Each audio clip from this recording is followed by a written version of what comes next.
Okay, sa akin pare, itong takeaway ko doon. It's really alarming. Tatalo tayo. But nabanggit ng most ng mga netizens, yung mga viewers natin, preparation is the key. Dapat pare meron tayong, we have to be honest in terms of scouting. We have to be honest. We have to analyze carefully yung assessment ng bawat players. Dapat it should be honest talaga kung sino who will make up the team. Yung upset, it's a normal thing. Like it happens to tennis. Yung number 1 ng tennis, pwedeng talunin ng ika-200. Normal lang yun, pare. It's part of build-up. But it is a major test, pare, yung ganyan, yung talo. Normal lang yan, pare.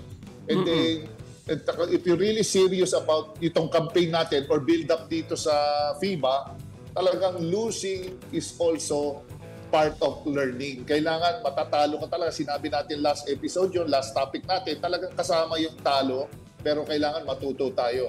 And it will all boils down to kay Coach Tim Cone. Siya ang bubuo ng lineup, siya ang gagawa ng sistema.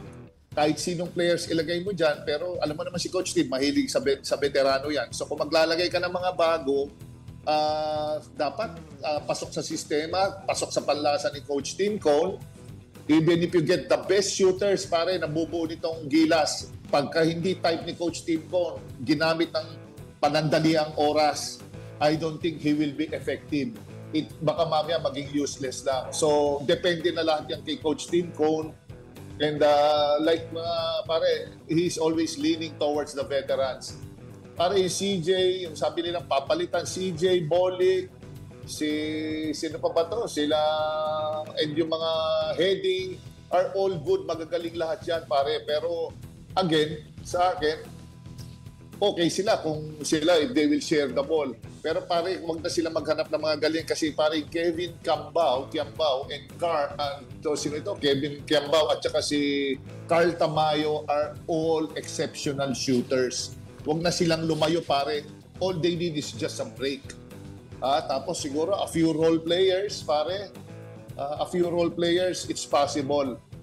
And pare, ang tanong dito, sino ang papalitan mo sa team ng Gilas? Yan ang malaking magkakagulo dyan, pare. Remember, they're all good. Sinong iuupo mo at sino yung mga sanay sa international competition.